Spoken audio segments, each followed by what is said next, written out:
The company tried to stay silent about the grade 3 AC sprain. So I had a grade 3 AC sprain, which means that my shoulder blade and my collarbone aren't connected anymore. To a live stream where she hurled a homophobic slur.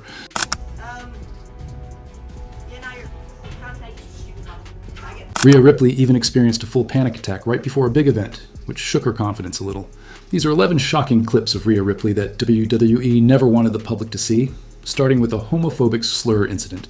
In April 2019, 22-year-old Ripley joined what seemed like harmless fun, a casual Twitch stream hosted by wrestling personalities where fans could donate money to request personalized insults. The format was simple. Viewers would tip around $15 and ask to be roasted in specific styles, using Australian slang, Spanish phrases, or other regional expressions. This interactive style of streaming was growing popular in the wrestling community and sometimes even supported charity efforts. What began as lighthearted banter quickly turned into a career-defining controversy.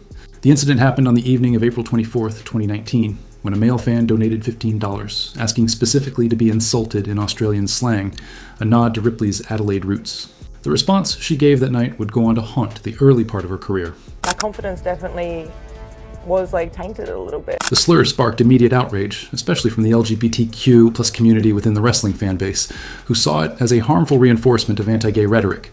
Within minutes, clips began spreading across social media, and the backlash was both fast and intense. Fans compared the situation to WWE's handling of Elle Sullivan's past homophobic forum posts, questioning why Ripley faced less scrutiny despite her rising fame, and critics called out what they saw as hypocrisy.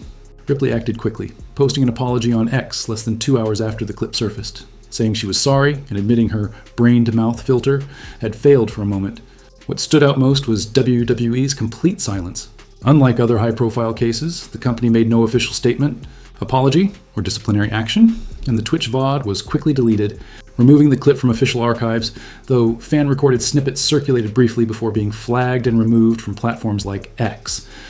While Ripley faced controversy outside the ring, her toughest challenge came from within, including a panic attack before WrestleMania 40, revealing that beneath the fierce persona of the mommy and eradicator lies a deeply human story of vulnerability that WWE never wanted the public to see. Rhea Ripley's panic attack just 2 hours. Before her high-stakes title defense against Becky Lynch at WrestleMania, 40 shows the immense pressure WWE's top stars face behind the scenes.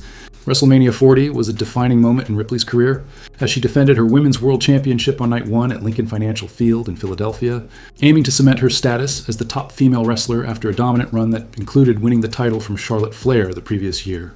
The match itself became an 18-minute classic where Ripley successfully retained her championship. But what happened backstage almost derailed everything. Ripley shared the experience during an April 2024 appearance on the Insight with Chris Van Vliet podcast, describing it in vivid detail.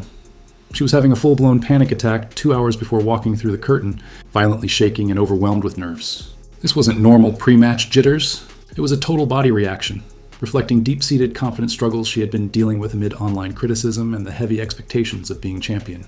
Ripley explained that nervousness is natural at WrestleMania if you truly care about it, but this episode was unusually intense, completely taking over her body.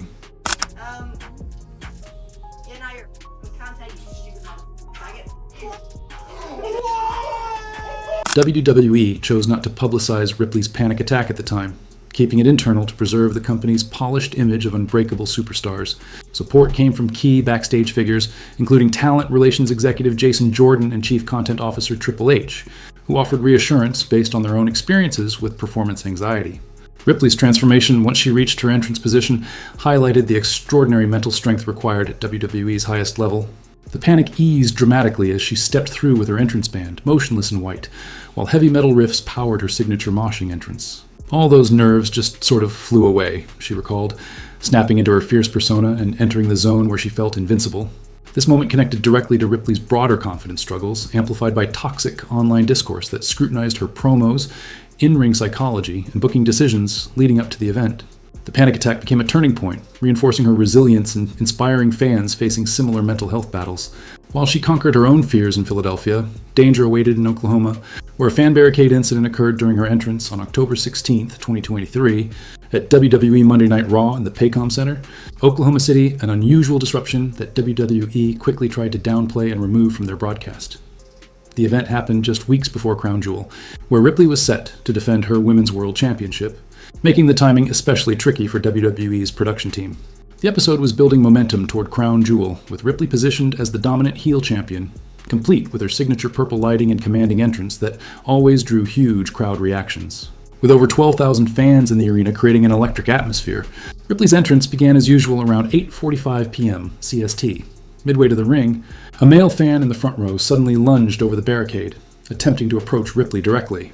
The moment was oddly ironic, because the fan wore a black t-shirt featuring Dominic Mysterio's face, referencing Mysterio's prison dom gimmick, which added a humorous touch given Ripley's on-screen adoptive mommy role over him.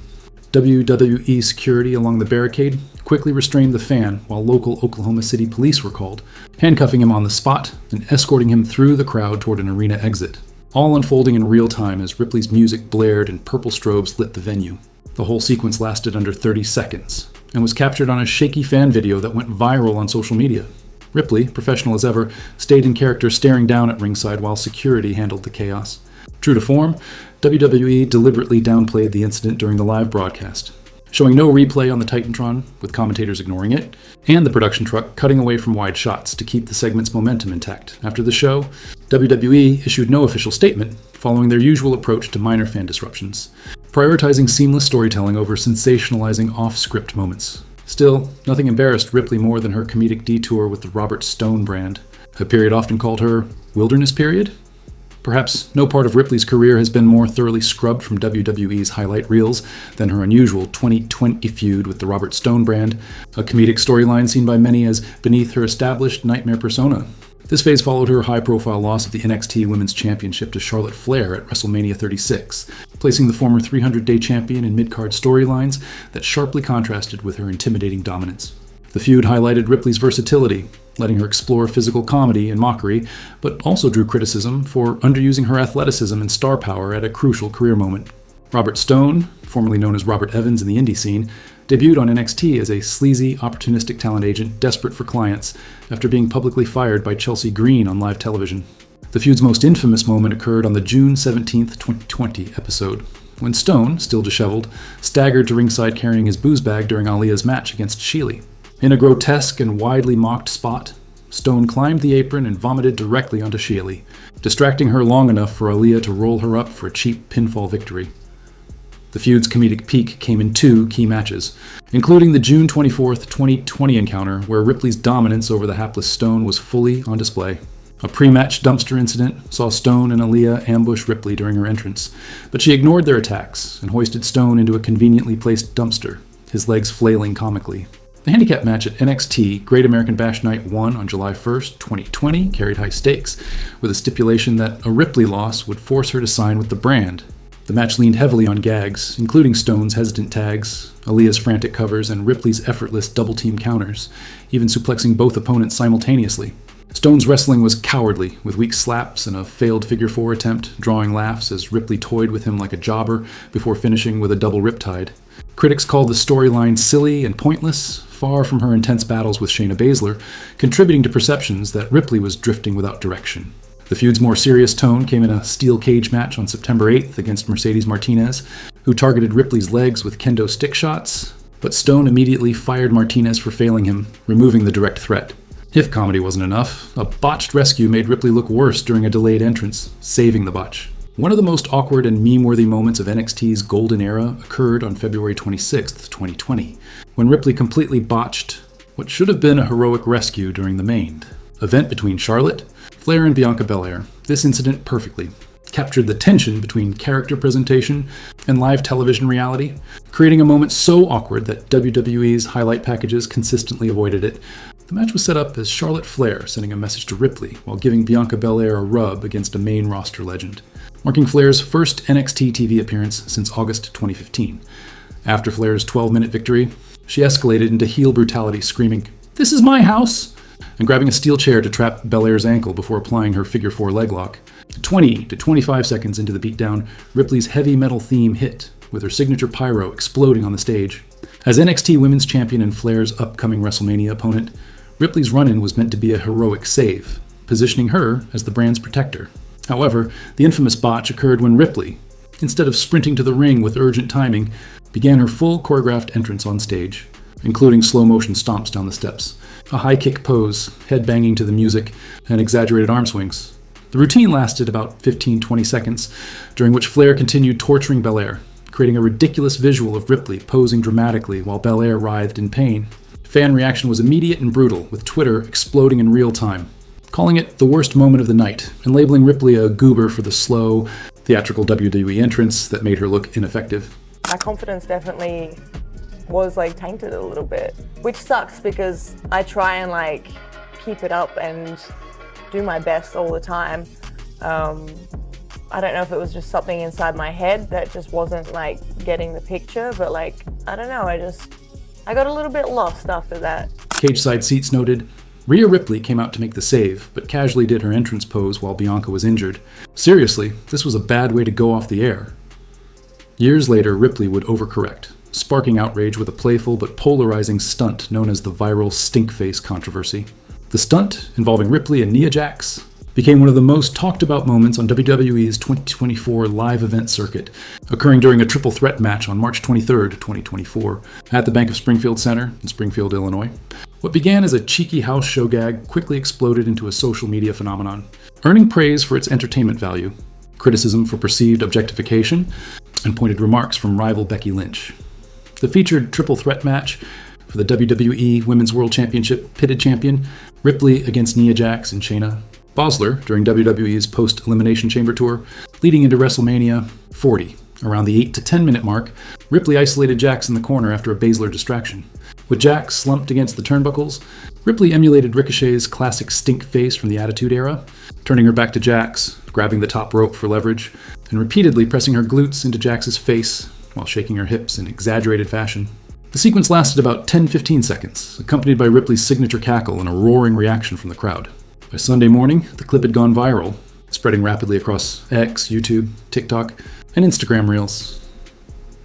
The stunt's momentum clashed with WWE's ongoing push for women's wrestling legitimacy, drawing sharp criticism from Becky Lynch, Ripley's WrestleMania 40 opponent. Lynch addressed it in multiple interviews between March 28th and 30th, calling it a setback for progress. That just sucks that we're talking about that, you know? When I think of the number of women who were at one stage fighting against that treatment, that was what they were forced to do in 2-minute matches. She explained that while the spot might be fun on its own, its amplification on social media reinforces outdated tropes, potentially discouraging young fans from viewing wrestling as a skill-based sport rather than spectacle focused on physical appeal. Ripley, known for her unapologetic persona, fired back saying, "Am I not allowed to have fun? I get criticism for every single little thing I do. You're just mad that I'm popular, that's why." While fans debated fun versus respect, Ripley was secretly dealing with a serious hidden injury. One of WWE's most notable examples of injury misrepresentation came after Ripley suffered a devastating accident during a fatal four-way match on June 6, 2022, at the Van Andel Arena in Grand Rapids, Michigan.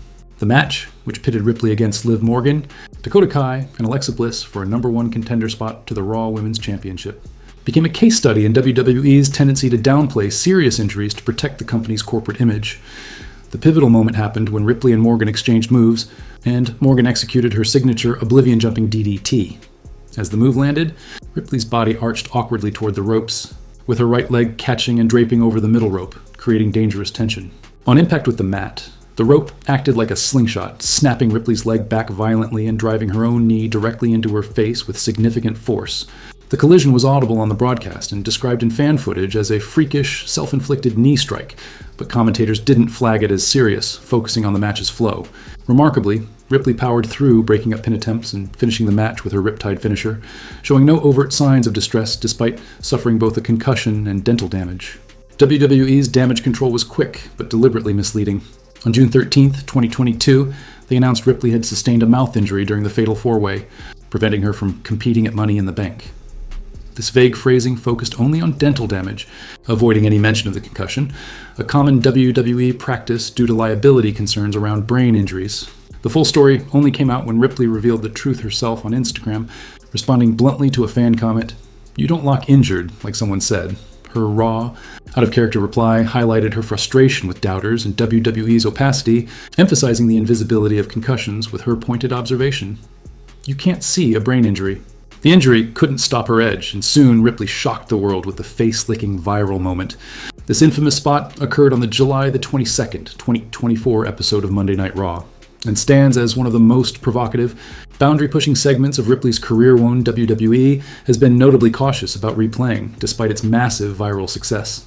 The pivotal backstage segment took place at the Resch Center in Green Bay, Wisconsin, serving as a key escalation in the ongoing storyline involving Ripley, Dominic Mysterio, and Women's World Champion Liv Morgan.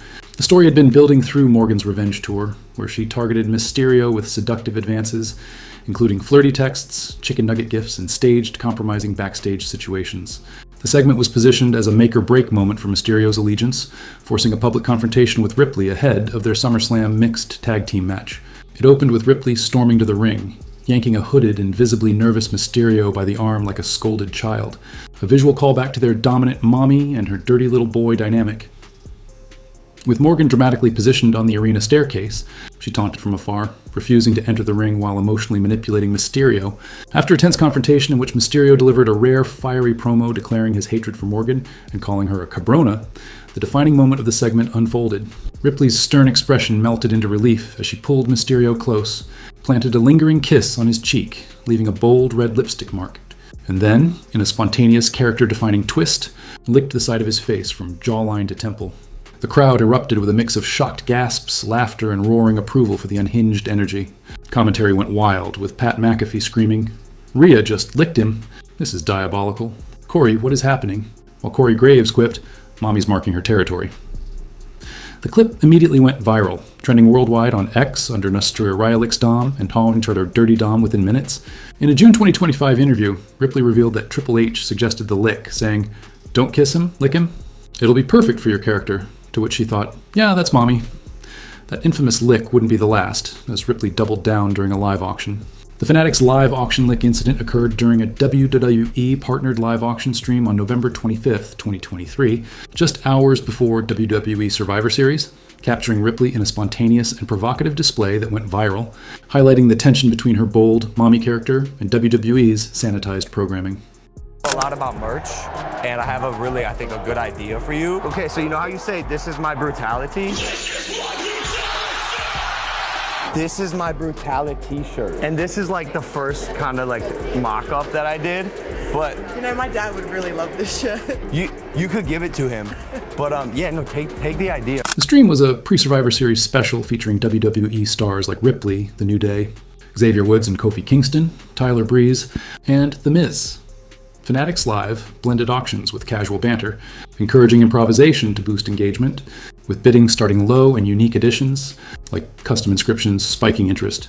The incident happened midway through Ripley's segment when she was handed a blank index card for autographing, with bidding already hovering around $200, $230. With a smirk, Ripley signed her name, added her catchphrase, "Mommy is always on top," marked an X on the card, and wrote, "I licked here" next to it. Holding the card to the camera, she declared, "Okay, I licked here," then deliberately extended her tongue to the marked spot, leaving a visible wet sheen on the paper. The theatrical action included tilting her head, making eye contact with the lens, and grinning wickedly, fully embracing her playful fan service persona. The chat exploded with fire emojis and mommy, as bids surged from $230 to over $400 within seconds, eventually ending at $580, won by an anonymous collector. Hours later, Ripley tweeted, "I know my fans. You're welcome," owning the moment without apology. Behind the viral chaos, however, her reign ended painfully with a devastating shoulder injury. WWE's damage control around the injury unfolded during the April 8th, 2024 episode of Monday Night Raw, just 1 week after WrestleMania 40, marking the company's most recent attempt to control the narrative around Ripley's legitimate health concerns. At the time, Ripley was the reigning WWE Women's World Champion, holding the title for a record-breaking 380 days as part of her dominant run as leader of the Judgment Day faction. The injury occurred during an intense backstage brawl with longtime rival Liv Morgan as part of Morgan's Revenge Tour storyline, seeking payback for a previous shoulder injury Morgan had sustained at Rip's hands in July 2023. During the chaotic fight that spilled into the backstage area, Morgan threw Ripley's shoulder first into a production wall, causing immediate and severe damage to Rip's right shoulder. Eyewitness accounts described it as a freak accident, with the wall connection being awkward and forceful. Ripley, known for her toughness, broke character during the segment. A rare occurrence for the Australian star as Morgan continued punching her damaged shoulder. Ripley visibly clutched her arm, pleading in pain and calling for someone to stop the assault. I was like, stop, stop, stop. It was real pain. The injury was diagnosed as a severe grade 3 AC joint sprain separation involving complete tears of ligaments holding the joint together. Ripley later revealed the extent. My collarbone and shoulder blade got ripped apart. The only way to get them back together is through surgery, and I opted not. So it was either surgery, you have a scar, or no surgery, you have a massive lump in your shoulder. The injury ended Ripley's championship reign abruptly when she opened the following Raw in a sling, tearfully vacating the Women's World Championship in what she called the hardest decision of my career. Initial recovery estimates of 3. 4 months were beaten as Ripley returned by July the 29th, 2024, though she suffered a dramatic shoulder dislocation during her SummerSlam match that she heroically slammed back into place on the commentary table. By May 2025, Ripley admitted the injury contributed to a roller coaster 12 months, breaking down in tears over the emotional toll and physical setbacks. She described ongoing pain and instability, admitting she might need corrective surgery, as the non-surgical approach left lingering issues like reduced power and vulnerability to re-injury. Beyond physical setbacks, Ripley faced professional frustrations, including a merchandise meltdown and the Logan Paul rejection. Between 2022 and 2023, her battles with WWE's merchandise design team revealed a side of the superstar the company preferred to keep hidden. This period was crucial as Ripley transitioned from NXT darling to main roster powerhouse, but her distinctive gothic punk aesthetic clashed sharply with WWE's corporate merchandising machine. Her frustration stemmed from a personal reinvention that began in 2018, when she ditched her long blonde hair for a black, spiked look incorporating punk metal elements, allowing her to express a side she always wanted, but felt society never allowed. However, WWE's merchandise ecosystem prioritized broad, family-friendly designs over niche aesthetics, creating a fundamental mismatch with Ripley's gothic-inspired persona and her clear affinity for the color black. Tensions peaked during this period as Ripley was climbing the merchandise charts. She ranked number 5 in WWE's overall top sellers for 2023, behind only Cody Rhodes, Roman Reigns, Louisiana Knight, and John Cena. Monthly breakdowns showed her consistently in the top 10 from mid-2022 onward, with spikes around major events like the Royal Rumble 2023 and WrestleMania 39. Despite this commercial success, early merchandise offerings often felt mismatched and cartoonish, failing to capture her brooding, metal-inspired intensity. Reddit discussions from the era highlighted fan backlash, with users noting that Ripley's items looked out of place next to more minimalist designs, and one fan quipped that WWE needed to hire someone competent to make their shirts wearable outside arenas. Ripley was vocal and occasionally theatrical about rejecting designs that didn't fit her aesthetic, with fans sharing clips and memes of her dismissing cheesy, fan-made, or prototype merch during live events, often accompanied by a smirk or eye roll that amplified her heel persona. The most documented example of her pushback occurred in February 2025 during a backstage segment on Logan Paul's YouTube channel. I don't owe you anything. No, that one's on the house, Rhea. Okay. And I'm full of ideas. I have more. Just let me know. Because I think people would be like, bro, this is my brutality shirt. I mean, they would. You know what I'm saying? No, I don't. Thank you. Yeah, thank you. Ripley's dismissive response immediately went viral, with fans praising the shade and sharing clips widely across social media. Ripley quipped, "I don't owe you anything," before discarding Paul's design concept. An incident that, while occurring in 2025, perfectly echoed her 2022-2023 rejections of WWE's corporate-approved merchandise designs. If you enjoyed watching this video, click on one of the boxes on your screen to watch more similar content.